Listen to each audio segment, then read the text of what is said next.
Bwana, mambo vipi? Mambo ni aje? I go by the name King. Bwana, leo nipenda tu kuambia kwamba nikupe ushauri wa bure.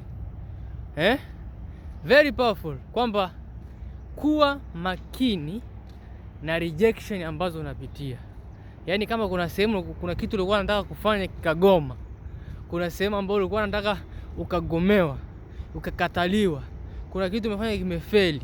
Kuwa makini, kwa sababu huenda hapo ndipo penye njia. Hapo ndipo penye wazo kubwa zaidi. Huwezi ukafanya kitu yani ukafanya tu kitu hivi kikubwa kikaenda kama vile ambavyo unataka wewe. Vitu vikubwa vinahitaji experience.